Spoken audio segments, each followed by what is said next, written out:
a world within our world. They've created a world unlike any other world.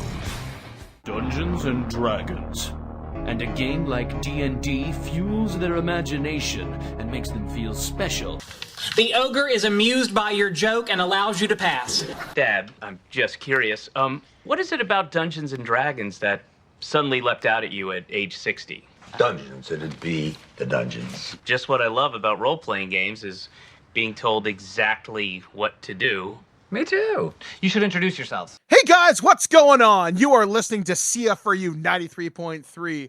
This is Guelph Community Radio, and this is the Spellbook. This is the show that is dedicated to the tabletop role-playing game hobby. Whether you are jacked into the Matrix wirelessly via Shadowrun, whether you are swinging your webs across New York City as Spider-Man and Marvel's multi-universal role-playing game system, or perhaps you are battling across the rifts of the Palladium games, we are here to talk to you about all things role-playing and associated media. My name is Mike the Birdman Ashkwe, but I'm not alone as I talk to you about making your adventures a little bit different this week. I'm joined from the Feywild city of London, Ontario, Canada. Hi, I am Damien Magical Hack Morphit, and I have just finished helping some low-level characters. Yes, and this is a topic I'm so excited we're getting a chance to talk about this week. So last week on the show, we talked about making loot more impactful in your games. Not just mathematically handing someone a +5 dancing Vorpal sword, but maybe something as simple as a jug that produces endless amounts of mayonnaise. Believe me, that's a real thing. You can look that up right now. But yes, so Damien had pitched this show to me, and this is rather fortuitous because right now we are playing in a low-level campaign. So, Damien, give us today's show thesis and topic that we will be talking about over the course of the next hour. Well, over the next little bit, what we're going to be talking about today is making low-level PCs feel more powerful. There are quite a few different ways to do this, and it's kind of good to do simply because of the fact that you want everybody when they're playing wants to feel strong. They want their characters to feel powerful, to feel like they can, beat whatever it is before them. And as the GM, you should want to make your players feel that. Now, one of the things that I've seen that actually, to kind of jump right into it, is it's from the edition that shall not be named. Mooks.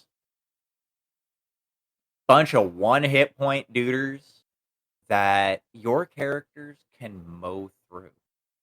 Yeah, when you create games like this, for example, this is something I'm actually just preparing to experience right now. As of this recording, in fact, later on this evening, if everything goes right, I should be playing in my second ever Dragonlance campaign. And my game master has openly said you're starting at level 1. Oh my God. I am dreading this. And because in D&D, a stiff breeze can kill you at level 1. And I'm playing a monk, so it's going to be a long way to the top if I want to beat Goku.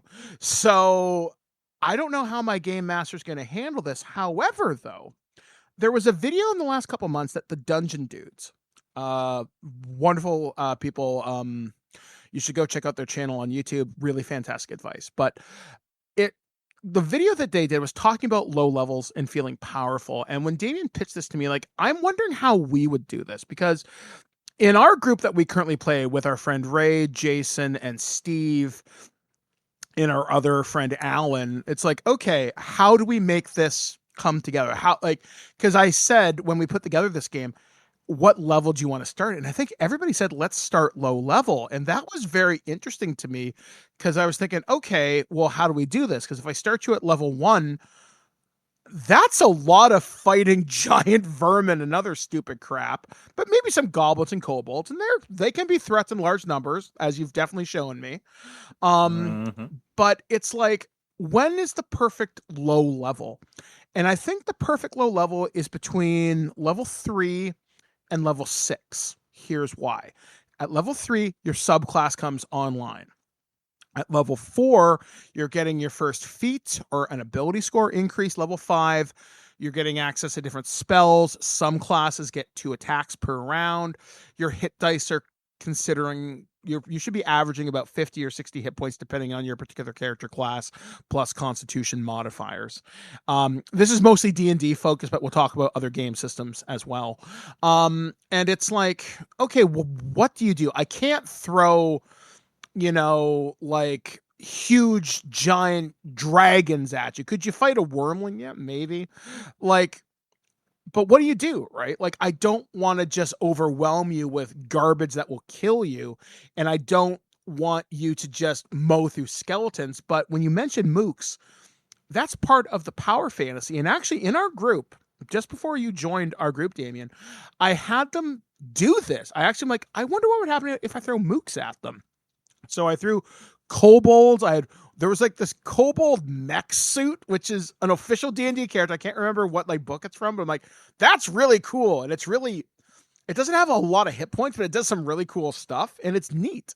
So I was like, okay, let them fight a bunch of that. And then I started throwing wargs at them, which are basically these Lord of the Rings versions of dire wolves, more or less. Big angry doggos. Yeah, big angry doggos, but they're huge, but they don't have a lot of hit points. So on the map, they're these huge creatures, and my guys are like, oh my God, what the hell are we going to do? But they handled them, and they felt so powerful. They felt so good because they wiped out an entire orc encampment. Yeah, there were some challenging orcs in there that were like CR1 and CR2. And that may not mean anything until I explain how that works. But they felt really good because they were actively taking down. They felt like they were like the Expendables or whatever. They felt like a competent adventuring party. And that's kind of why you want your players to feel powerful at low levels. You want them to feel confident enough that they have been tasked by whatever higher power or whatever authority said, hey, can you go take care of this problem? You want to feel more like a well-oiled machine and a little less like the kids from Stranger Things. But even then, if you put that comparison into this, you have to think about, because they're a fairly low-level party too, when you look at the characters from like kind of Stranger Things, because they're not exactly level 14 clerics and fighters. And even in the final season, Will becomes like, I guess, a sorcerer or something. So he got his subclass. So he's throwing around some mojo. But still, 11 is probably like a level 5 sorcerer or warlock or some BS. But you need to give players the ability to feel competent, powerful, but without handing them victory. So you have to disguise. Your mooks may only take 1 or 2 hits, but you have to make them. I don't know, Damien, how would you phrase this? Like, how do you make your people feel competent and powerful against stuff that is weak? Well, that kind of comes in the framing. Yeah, sure. They may only have a couple of hit points and, all you have to do is hit them. But they're still dealing full damage. They're essentially just a sea of glass cannon. So, they're coming at you with this mook's coming at you with the greatsword. Yeah, you can kill it in 1 hit, but it's still doing 2d6 plus strength and a half damage if it hits you. Mm-hmm. And like basically the kind of the secret to doing that is don't change anything about the stat block other than the hit points. Like the rest of the stat block is normal. The rest of their abilities are normal, but instead of them being weak, they're vulnerable. Yeah, and I find with low level stuff too, it's a good chance for you to teach your players something. Like one thing I've done in other games is I realized, and I'd be very curious to see what your opinion is on this. I find a lot of games, especially in D&D, don't rely on ranged attacks. And what I mean by that is an archer, yeah, you maybe only be doing D6 plus dexterity damage, or D8 if it's like a longbow or something like that. That's not insignificant damage at low levels, but that's the ability to break concentration. Yeah. That's the ability to hide behind cover. Like one thing I do in my game with my friend Pete is I'm a druid, but I'm also an archer, but I play my character like a sniper. And I always tell my DM, I want to take cover. I want to make sure I'm under 3/4 cover. I'm ducking, weaving. I'm firing and then moving. Like I want to make sure I'm always a mobile target. Or if I'm in a stationary position, I'm in a place where I can easily duck. I can guard myself. And that's the thing, because my friend Pete, when he puts together his games, we're at level 7 right now, and we're hitting some pretty like we fought a Behir, and we came very close to killing this thing until his NPCs came and helped us. But that was not a low level encounter. But other times we fought stuff that's pretty low level, like a couple like wargs I've mentioned, winter wolves, stuff like that. And like you're right, it's all about the setting. Like they don't have to have max hit points. They just need to be just enough of a threat. And even you don't necessarily have to walk into a group of individuals and wipe them out. Like one thing I've learned from an older edition of D&D is something known as the morale check. And I think you've seen this happen in my games a few times. If you guys are kicking the crap out of my dudes, they'll run. Oh. And one encounter that you did this, you and Alan and I think Jason did this. You came across a troll and his little and his goblin buddies. When they realized you'd slain his kobold outlooks, the troll ran. And the troll's like, "Please don't hurt me. Take what you want and go." And that, I think, made you guys feel powerful because you didn't need to paint the floor with this guy. You just needed to do enough damage to drive him off. And I think driving off a significantly more powerful foe as weaker characters, I think that's a power gamer moment. Yeah. Like, and that's one of the things too, is you don't have to like, and it kind of gets back to the whole you don't have to fight to the death thing. But you can have it so that your PCs meet the BBEG early on when they're low level. Maybe they kick the stuffing out of them. The BBEG runs away and goes to start gathering their power. Maybe they're Yes. saved, and it becomes part of the plot that the PCs have to find this guy before he gets strong enough to enact his plan or whatever. Yeah, and if you want to kind of build upon that, there's one trick. If I tell you now, I can't use it for a few sessions, but I assure you this will happen at some point.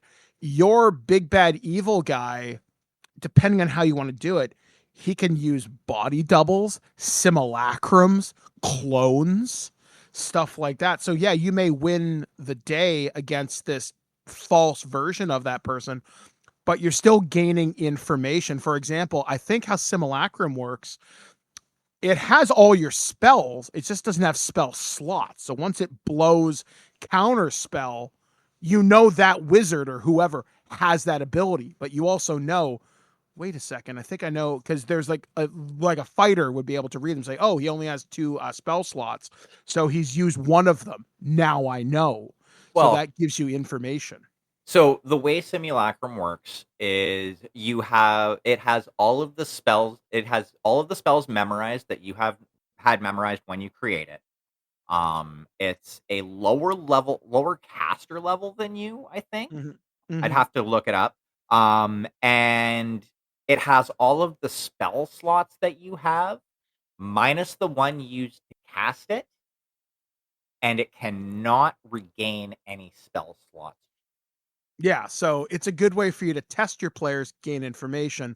But speaking of gaining information, it's time for a break. So take a listen to whatever this is going to be, and we will be back right here on the Spellbook. Once again, I've been Mike, that's been Damien. This is Guelph Community Radio 93.3. This is the Spellbook. We'll be back right after this. I ran out of air. Hey, this is Hayden from Metz. You're listening to CFRU in Guelph.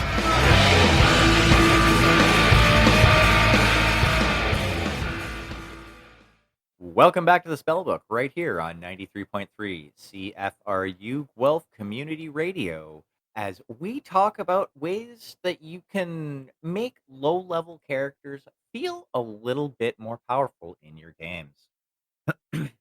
When I heard this topic from you, I'm thinking, okay, this is a unique challenge to me. For example, in the game that I'm currently running with you, I'm experimenting with certain things. And I did this more in the previous game because they were higher level. And this group has this version that I'm running with you is currently shenanigans in the Feywild, which currently we're on I think we're in our second or third session of things right now. Anyway, what I am, however, doing is I'm experimenting with traps and stuff like that, because I think that's something that I think a lot of games kind of forget when it comes to designing encounters or designing travel portions. Like, not every encounter in an adventuring day is going to punch Boblin the Goblin in the face.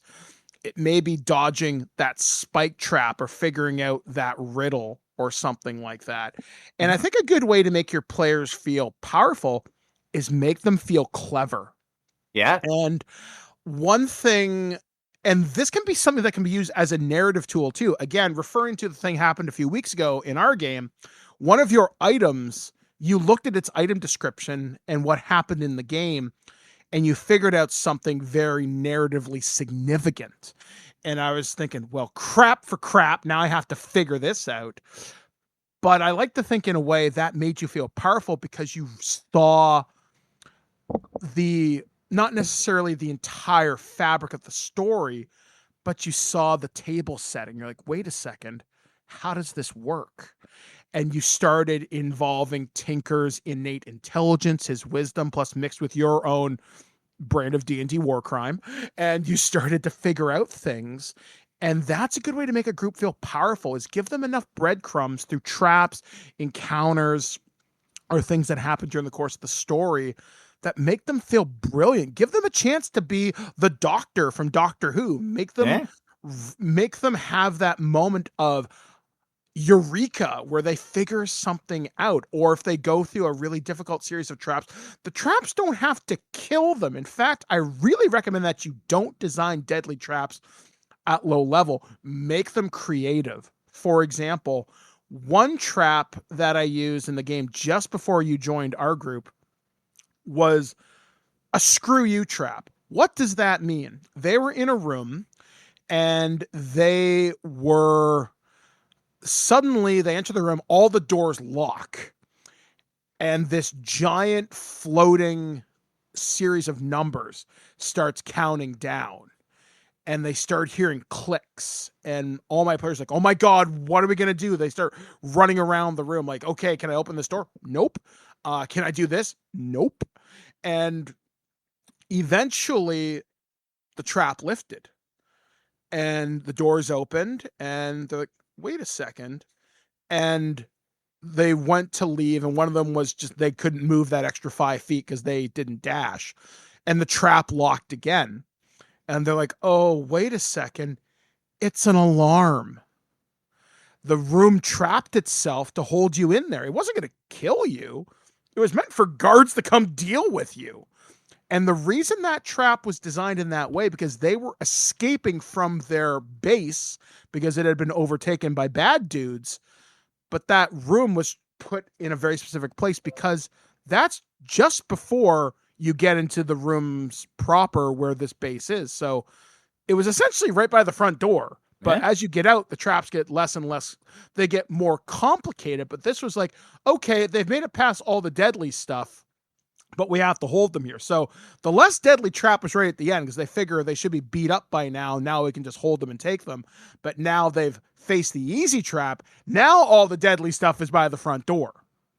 And the reason I think my group felt powerful in that moment is they're like, okay, now we know how the logic of this place functions. So it's only going to get harder as we go, but now we have an idea. They don't want to kill us. They want to incapacitate us. So can we take it a little bit easier? Yes, but now we have to think more clever. And it was engaging their problem solving. Yeah, that's nice. I'm really glad that you brought up traps because I kind of have 2 points. One related to what you were just talking about, and another one that I think you might find interesting. The first one is one of the ways that you could kind of pull this off and having like essentially a dungeon with a bunch of non-lethal traps is, and I kind of got this from an anime that I had recently rewatched. Have it so that whenever somebody like have the traps themselves be as lethal as you want.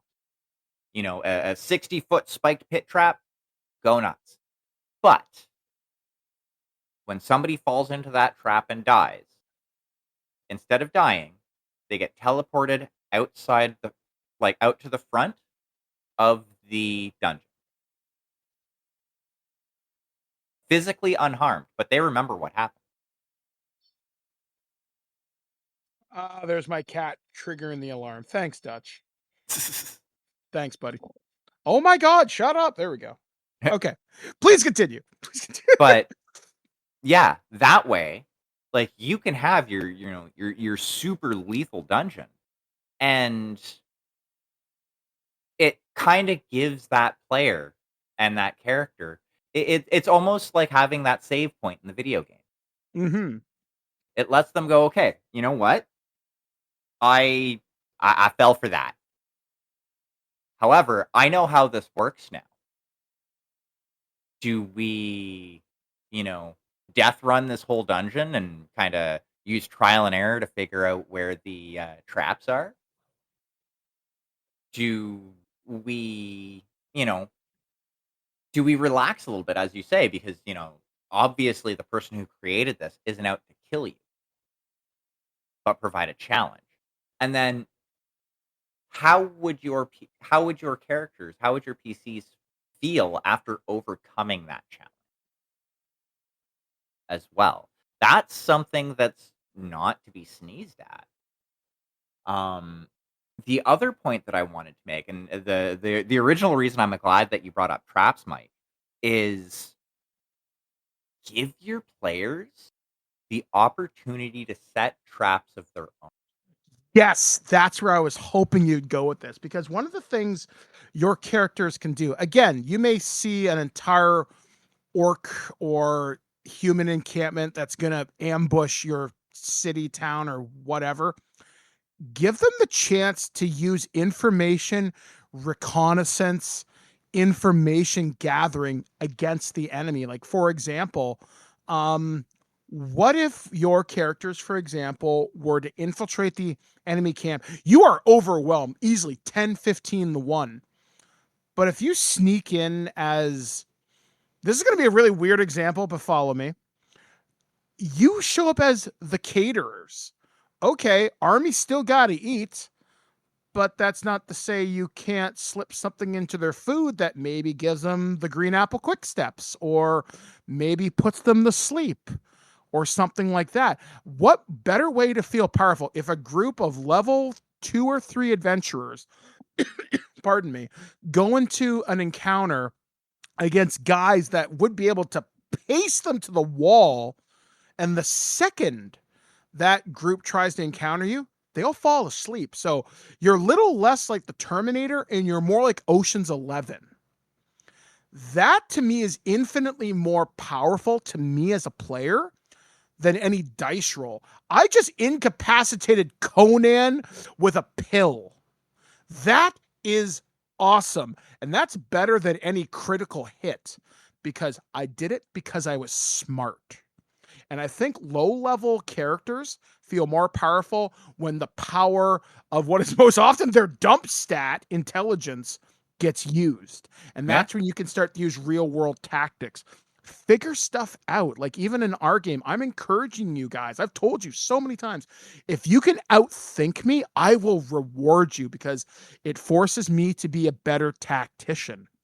And I think that's something that in games, it's not always rewarded. Sometimes that can develop an antagonistic relationship between the dungeon master and the players, because it's never me versus you. I want you to have a good time. I really do. I just don't want you to make me feel foolish.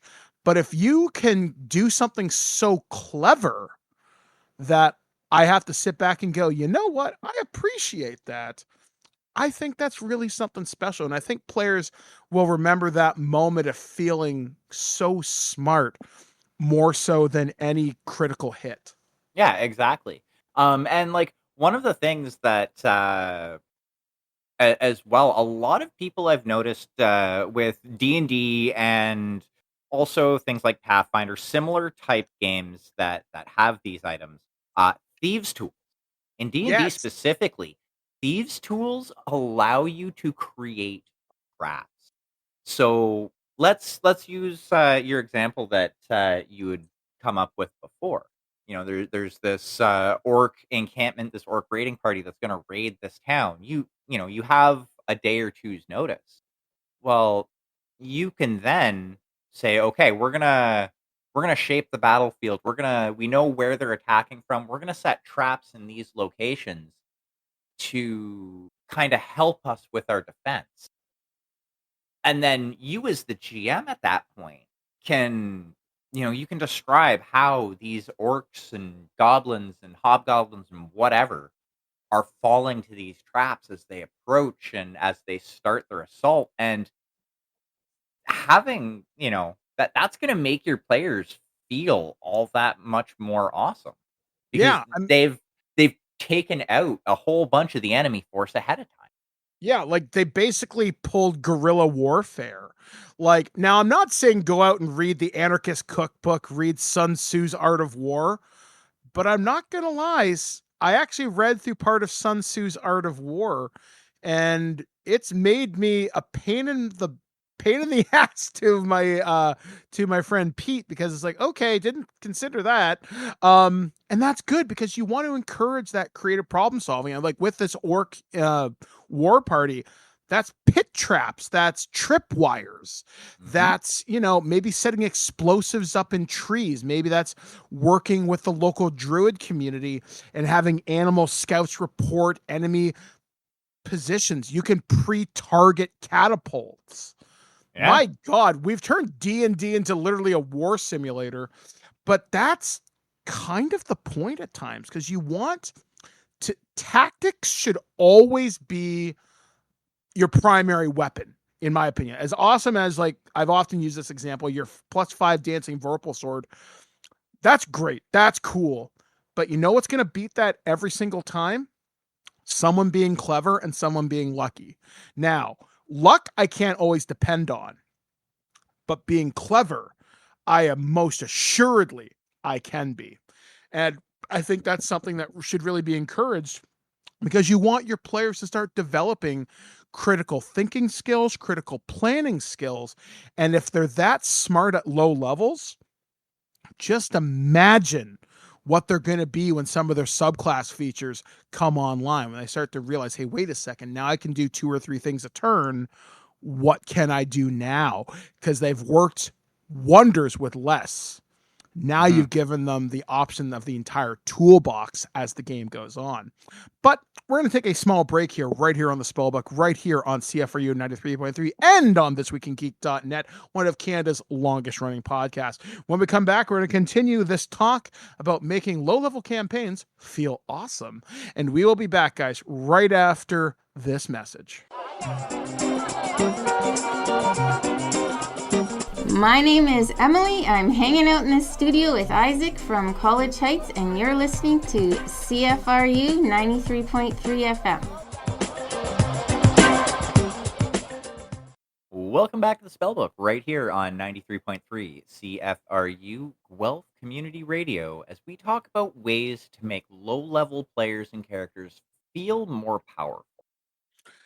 Now, before the break, we were talking about fantasy. We were talking about using information as a tool. And I think one game that benefits from this immensely are games like Shadowrun and Cyberpunk, games that are more modern style, near future tech, but information gathering is your greatest weapon because you have access to drones, you have access to cameras, you have access to building schematics, you have access to people. So when you start out in these games, you may have a pretty good body stat. Maybe you've got some pretty cool weaponry, but you're not exactly going to walk into the Renraku arcology and expect to come out of there unscathed. You're also not going to waltz into Az technology and realize, hey, wait a second, I can just walk into the mainframe and do whatever I want. No. You need to think a little less Rambo and more Danny Ocean.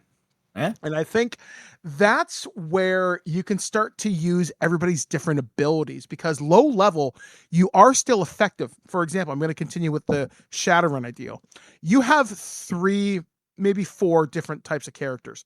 Your physical threats, which is like your street samurai, to a lesser extent, your riggers, your physical adepts. But then you have magical, which is, again, your shamans, your mages, to a lesser extent, your kind of phys-ads or your elementalists. But you also have your tech. You've got your deckers. You've got your riggers. What does that mean? Well, your astral friend, your mage or shaman, can actually project recon a property because they are in the astral plane. They can give a pretty rough idea. Okay, what's the enemy force? Now, they can't get a lot of they can't walk by a sign and read it because that's just not how astral sight works. But they can say, okay, I see 5 people moving along these perimeters. This is a predicted pattern. Your decker can then hopefully find a way into their camera system, maybe even payroll, and access information. Like, okay, they only work on these days. These are their shifts. You can start to extrapolate information from that. Your rigger friend can then take aerial drones, fly over the property. But if they can't do that, it could literally be a camera mounted on an RC car, walk around the property, and maybe it's just some dumb kid playing with an RC car. They don't know. When your street samurais and your other physical resources, when the other teams have said, okay, magical security is this, technological security is this, matrix technology, I've shut down the alarms, I've turned off the phone systems, and if any calls go out to Lone Star or the police, they'll get rerouted to me. You've now effectively cut off that building, and now you can walk in. And even then, you may not even have to fire a shot because maybe your street samurai says, hey, wait a second, we're not going to be able to take down a corporate security force. But your decker friend goes, give me a few minutes. And you literally pull the Mission Impossible Ethan Hunt BS and you start uploading your faces to their ID system. So when the cameras see them and scan their faces, oh, that's Sally from marketing. Okay, I didn't know she was supposed to be in today, but she's got clearance to go up to the 5th floor. So right this way, ma'am, can I get you a coffee? So now you've infiltrated a major corporate infrastructure, haven't fired a shot, and every group is contributing. Oh, yeah, exactly. And that actually is pretty much what I was going to mention next is let your characters do the cool thing. Yes. Obviously within reason. As you said, you're not as a, new, freshly minted decker, you're not going to be hacking, some megacorp's mainframe. But maybe a satellite company that, has information that you need, or, something like that. Maybe, the player had a really cool idea for, firing the photon torpedoes out of their, whatever class starship. You know what? Let them do the thing. Yeah. It's going to reward them, and it's going to feel cool. Yeah. And that's the greatest piece of advice I've ever heard from any of the professional dungeon masters that I know and all the content creators is like, yes, and like you always want to have the players do the cool thing. Like I love the rule of cool. Like one of the things I do in our game, for example, I love saying, okay, so how does this guy die, or how do you accomplish this? And if I think it's really dramatic or neat, or I listen to people's voices because we play over Discord.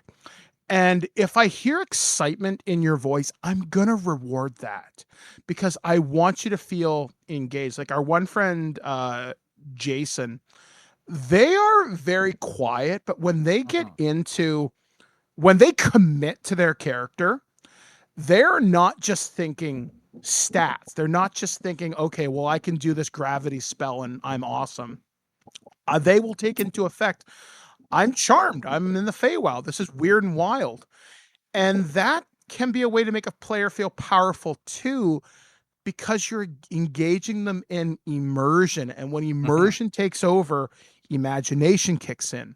And yes, we're all playing games of imaginary grab ass, but you're engaging them to think, okay, what does the world look like? I know, for example, you've asked me, because this question caught me off guard, but I'm glad you did. You're like, how does a tiefling react to capiscation? And I think that's the active ingredient in tear gas or like pepper spray. And I'm thinking that's interesting. And you and I kind of chatted about this. I'm like, if you ever eat it, just might mean you get like a like upset tummy or something like that. And I think that's a way to make a player feel powerful too, because they're thinking about their weaknesses.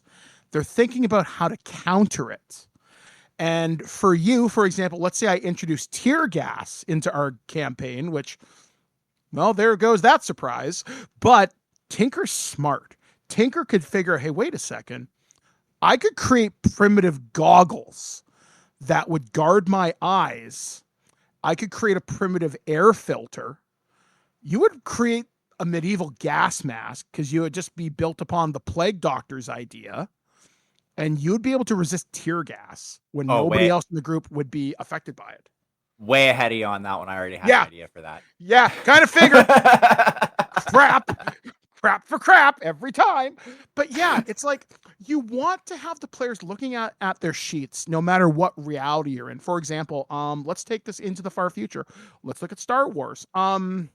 For example, certain species may have different sensibilities. Like, I know there's one Star Wars race. They're very force sensitive. This is before the rise of the Empire. This is even before the rise of the Old Republic. This is in like the Jedi Adventures era. So this is like legacy content. But they were blind, so they see through the Force. And I'm thinking, okay, that introduces so many neat ideas. You could literally turn them into Donnie Yen from Ip Man, in terms of being like a lightsaber person or something like that. Or maybe they turn into like, I know there's like a black and white samurai movie where there's like a blind swordsman or something. Like, that's cool, right? Like, even having characters lean into their flaws can make them feel powerful. Like, for example, let's say a character loses an eye or something, right? Like, they get maimed and they agree to lose an eye. You know how cool an eye patch is? Yeah. Right? Or think about this. So, going back to Baldur's Gate 3, one of the greatest video games ever created, Will, who is the warlock in that game, has a false eye. Now, with that eye patch over your eye, think about all the crazy things you could stick in there. Like, in the game, it's opened up in like the first couple scenes that false eye is a sending stone. So Mizora, his warlock patron, can see and hear everything he does. But that also means, let's say in the game, you can do the same thing too. So if you create a sending stone, someone like Tinker, for example, could create something to create an artificial limb or organ for someone to do something crazy. Like your magic mouse spell. What if it was recording these conversations you're having with some lord or some lady or something? That's a way to record. In Shadowrun, the amount of people who have cyber eyes who record everything they see or exactly. hear, and that's a way. Yeah, go on. Like, That was actually something that I had considered recently as well, just theory crafting stuff in my own brain meets. Um, Take something like Arcane Eye, which essentially gives, amongst other things, has 30 feet of blind sight. Now, you have this character that we've spoken about that was maimed and they lost their eye. You know what? Somebody comes into a campaign with that. Why not give them a magic item that is essentially Arcane Eye, but it can't move around. It's permanently on this orb that they can use as a prosthetic eye. Yeah. This gives them another mode of sight, so they now have blind sight and degree 360 degrees around them. They can see everything around them. That's going to give them an advantage that is going to help them feel like they are a hero, that they are more powerful. Yeah, and like, let's say you don't want to do something like that, because I know there is a conversation in D&D and other games like, why would you want to play a disabled character? Well, there is an official item for D&D that is the combat wheelchair. Yep. Which, people are like, that's stupid. Why wouldn't they just regrow their legs? And I can think of about 10 ways to counter that argument.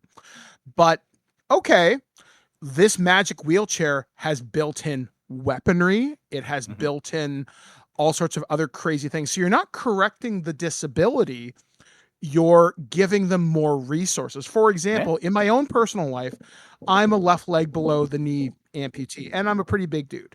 So even if I wasn't in a wheelchair, I wouldn't exactly be getting around as much. But Beaker, can you stop eating the microphone, you stupid cat? Sorry. My orange chaos goblin is deciding to make a slight appearance today on the show. But if you took my look at the way I live my life now, in the last 2 years, Damien, no word of a lie, I have moved over 3,000 kilometers because I never let that stand in the way. So you might be saying, how does that relate to kind of D&D? Well, you take the idea of your character and you build it out. Me in real life, I've refused to be kept inside. So maybe this person with the combat wheelchair, like, okay, I'm going to figure out how to move around these dungeons, because think about it. Not every dungeon's going to have stairs. What do you mean? That's stupid. Do you think you're going to move giant stuff down a set of stairs, or would you not build a ramp so it's easy to move stuff downstairs? I'm sorry, Mondane the Evil Wizard from the Ultima series. I'm pretty sure he had guys moving stuff around his dungeons, and he's not going to make them move downstairs so they trip and fall. No, they're going to use ramps. They're going to use hidden doors. They're going to use stuff that makes moving around a dungeon, as dumb as it sounds, accessibility is also modulability, because you want to be able to build stuff. And look at how the pyramids were built. Not necessarily by aliens, but I'm not saying no either. So it's all in making your players look at themselves. What can I overcome? But what can I use to be clever? Like, for example, my wheelchair in real life has all sorts of gadgets built into it that nobody really expects, but I'm ready for it. And I love the fact that it's not just a simple mobility device. I've turned it into an extension of my personality. So we're just about to take a break here. So, Damien, I want you to percolate on what other genres can we use to make characters feel powerful, because we focus a lot on fantasy and cyberpunk. We haven't really done the future. We also haven't done some of the more weird RPGs out there, and maybe just some general advice. So we're going to take a break here on the Spellbook right here on CFRU 93.3 Guelph's Community Radio, but also exclusively on thisweekingeek.net, one of Canada's longest running podcasts since 2007. We're old enough to buy the magazines they keep behind the counter. Anyway, now that I've said that, we're going to get canceled. We'll be back right after this. Hi, my name is Jermaine, and I just walked into CFRU 93.3 FM for the first time. Anybody can volunteer to make radio here. For more information, check out cfru.ca.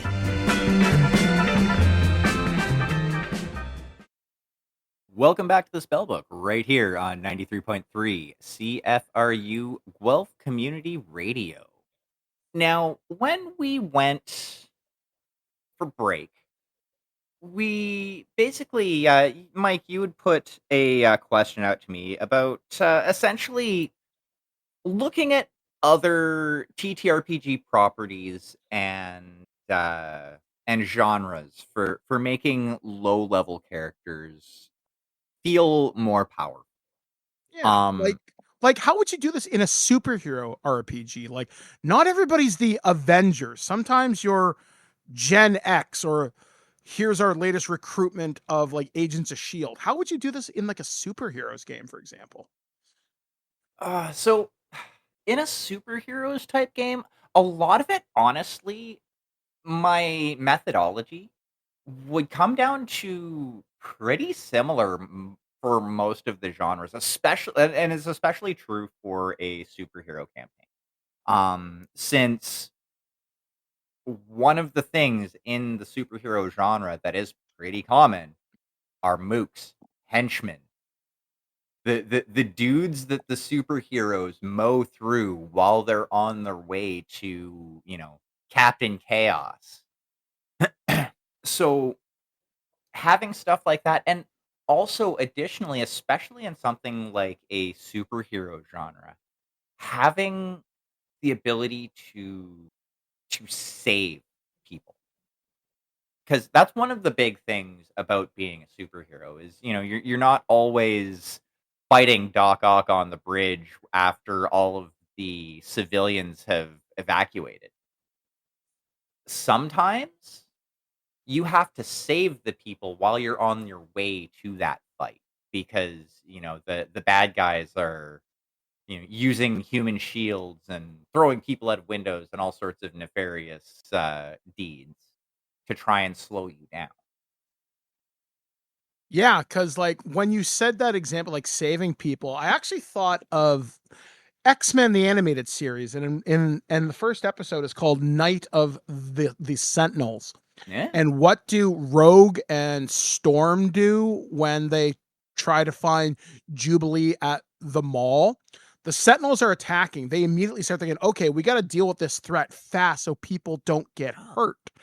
And yeah, you have to clear the area. And the Sentinel, yeah, they're a pretty significant physical threat, but in every X-Men adventure, they're treated as mooks.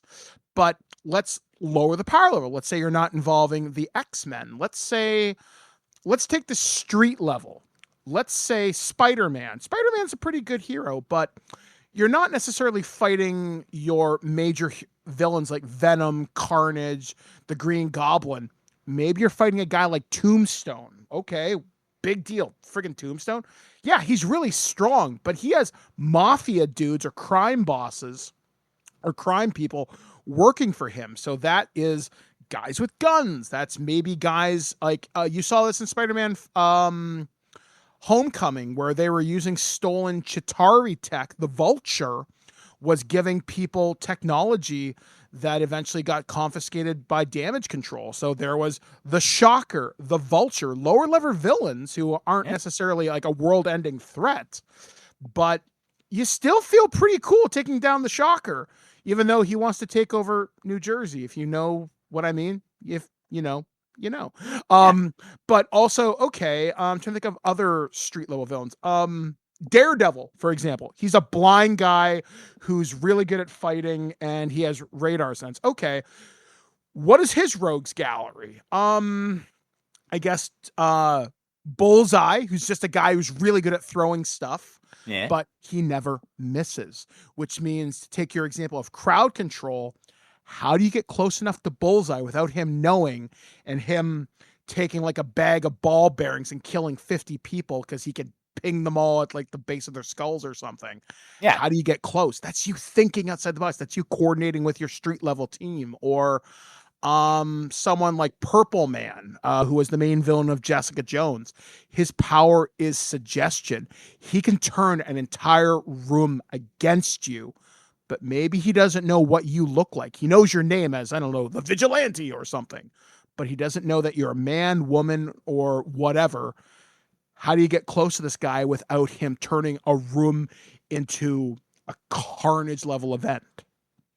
Yeah, and though in those situations are some of the ways that you can help your players feel more powerful than they might actually be.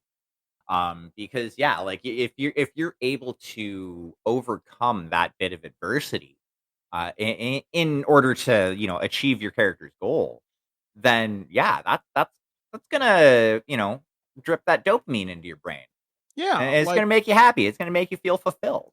yeah, like for example, like in Marvel, my favorite characters, they're not Thor, they're not Iron Man. You know who my favorite character is in the MCU? Hmm. Hawkeye, a guy with a bow and arrow. Why? Because he's clever and he's skilled. And I think that's something about very briefly too. We'll have to talk about this particular topic in the future. Do not forget you've got skills. Like the Yeah. amount of times, like for example, when I call in our game, you use Arcana a lot. That helps you gain information. Stuff like survival, nature checks, thieves' tools, Hmm. sleight of hand. Um, Sometimes there are certain skills that maybe I feel should be more role play focused, like intimidation, persuasion, bargaining, deception, stuff like that.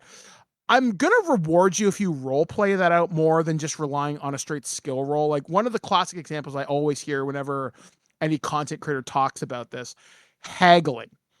Well, I roll haggling. Can I get this for cheaper? No. I want you to say this stuff is garbage. I wouldn't pay 50 gold pieces for this. The guy down the street, he's selling it for 10. Do you want me to go down there? And again, if a player can engage with this, and if they can negotiate at the bazaar for this awesome magical item or even just a vital piece of information, that makes them feel powerful. That makes them feel clever, because then dealing with this mastermind of intelligence, if they can make the kingpin feel like an idiot and he reveals his master plan to use Bastion to implant sentinels all over New York for whatever reason, that's a good move, I think. Yeah. Um, Definitely rewarding creativity and thinking outside of the box is a good way to get your players to make those decisions and kind of make those choices that are going to help them feel more powerful. But like at the same time, you as the GM, you as the person who is, hurting all of these cats, it's kind of up to you to also put those situations in front of your players. Exactly. And if your players give you an unexpected question like, well, is this person doing this? If it fits the moment, go for it. Or if a Yeah. player asks, is there something in the environment? Like, for example, let's say, because most fights in most role playing games I've ever seen happen in an empty room. There's never treacherous environmental hazards, or if it happens in a crowded bar, everybody just seems to leave.